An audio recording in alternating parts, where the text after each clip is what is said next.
Hi there, and welcome back from my living room. So, for today, I'm going to keep it relatively short and just do a quick chapter reading, or rather, a section reading from my novella Bound, which is sort of the companion novella to the larger main canon of the Circle series, and it takes place about 2-ish years after Destined leaves off, and maybe a couple weeks before Hidden begins. So, without further ado, here we go. As the final note rang out, the swirling symphony was at its apex, deafening the friends as they desperately kept their hands linked.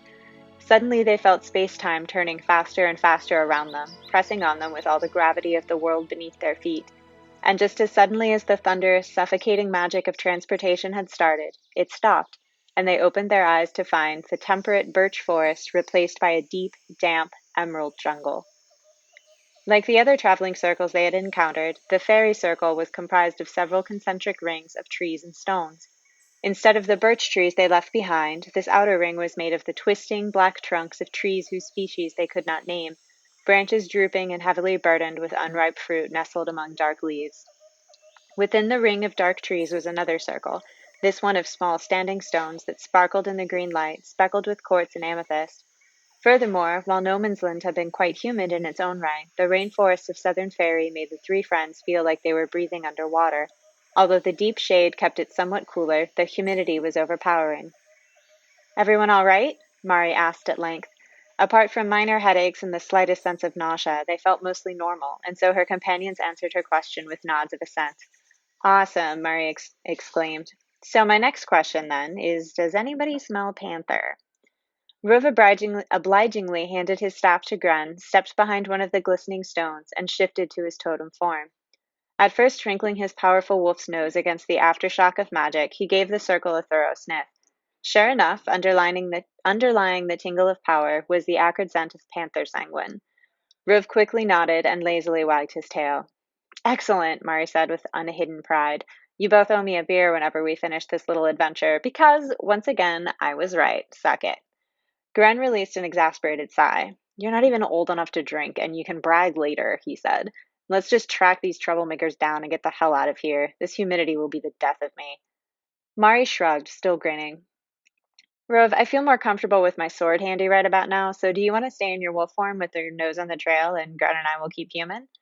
Rove gave another nod and then took off along the faint path cut by the panther siblings, his nose pressed eagerly to the ground.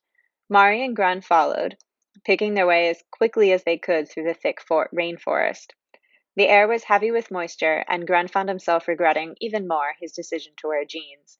They could hear distant giggles and the childlike laughter of pixies echo through the twisting trees, but although the urge to find and join the laughing dance was strong, they stayed focused on following Rove's twitching tail. They trudged for hours through the shaded forest, streaming sweat, wondering why anyone would ever want to settle in Fairy.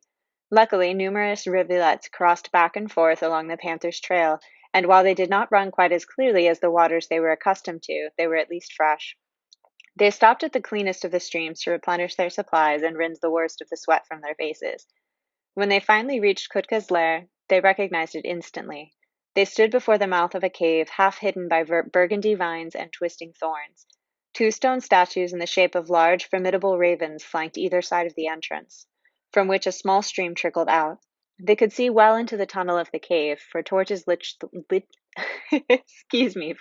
lined the walls, flickering in the damp shadows. A wooden sign was posted above the gaping mouth, marked by curved runic writing with an abundance of flourishes and swirls. Whispering, Mari asked, "Grun, does that writing look Lantian to you?" Grun nodded. "Sure does. One of these days I should probably learn some of these Aorian languages. I'm really tired of being illiterate here." "Not a bad idea," Mari agreed. Rove shifted back to his human form and began to dress. "It goes without saying that the trail heads into the cave," he explained. "With all the moisture in there, I don't think my wolf nose would do us much good anyway. Regardless, it doesn't seem like they came back out, unless there's another Antris on the other side, which, judging from their description of this trickster fellow, I highly doubt. The trail is perhaps an hour or two old, so odds are good we'll still find them inside. We've definitely been gaining on them since we left the circle." "Excellent," Mari replied, slipping towards the ominous mouth of the cave. "Let's get this over with." Ruv and Grun followed close behind her, stepping as quietly as they could, none willing to risk words. The torches lining the walls lit their way, casting an eerie glow, illuminating certain corners of and crevices they wished they hadn't seen. Spiders and all manner of vermin skittered away from their approach, fleeing back into the safety of shadows. Ornate carvings decorated the cave walls in spirals and whorls, stylized drawings of ravens and coyotes and men, knots and labyrinthine mysteries. The air in the cavern was heavy and dank, but much cooler than the forest had been. Grun suppressed a shiver. They walked cautiously onward, trying not to splash in the trickling stream. After they had traveled roughly a mile underground, they found the distance difficult to judge, considering their pace was far more prudent than usual. And the cave widened into a fork. Mari stopped at the fork and shrugged. Rove, still in his human form, casually sniffed in either direction, then echoed Mari's shrug with one of his own. Grun fished around in a pocket of his jeans for a stray coin. Finding a penny, he mouthed silently to the others. Heads we go left, tails we go right.